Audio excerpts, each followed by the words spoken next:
এরকমই লাল লাল ঝাল ঝাল মাটন কষা করার জন্য প্রথমেই আমাদের লাগছে ফ্রেশ মাটন।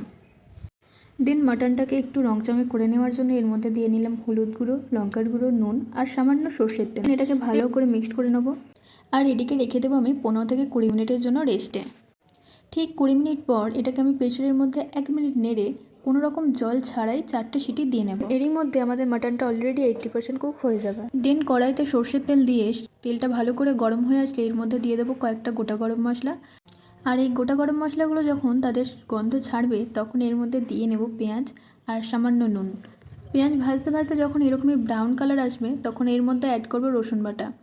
আর রসুন বাটাটাকে ভালো করে কষিয়ে নেওয়ার পর এর মধ্যে দিয়ে নেবো আদা বাটা আর কয়েকটু এটাকেও ভালো করে নেড়ে চেড়ে এর মধ্যে দিয়ে নিলাম হলুদ গুঁড়ো, লঙ্কার গুঁড়ো, জিরের গুঁড়ো, ধনের গুঁড়ো আর কাশ্মীরি লঙ্কার গুঁড়ো, যাতে কালারটা মারাত্মক আসে।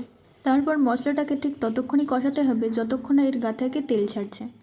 মশলাটা ঠিক এরকমই কষানো হয়ে গেলে এর মধ্যে দিয়ে নিচ্ছি কাঁচা টমেটোমের পেস্ট। আর টমেটোমের পেস্টটাকে দিয়ে ঠিক ততক্ষণই নাড়াতে হবে যতক্ষণ না এর কাঁচা গন্ধটা টমেটোর কাঁচা গন্ধটা চলে গেলে এর মধ্যে অ্যাড করব টক দই। টক দইয়ের কোনো কারণে ক্লিপটা আমার মিস হয়ে গেছে। এর মধ্যে অ্যাড করে দেবো আগে থেকে 80% কুক করা মাটনটা দিয়ে ভালো করে 15 থেকে 20 মিনিট মতো কষিয়ে নিয়েছি।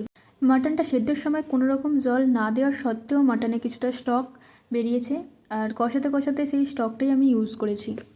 মাটনটা ঠিক এরকম ভালো করে কষানোর পরে আমি এর মধ্যে অ্যাড করেছি ফুটন্ত গরম জল। আর তারপরে এর মধ্যে আমি অ্যাড করে নিয়েছি মাটনের চর্বির পিসগুলো।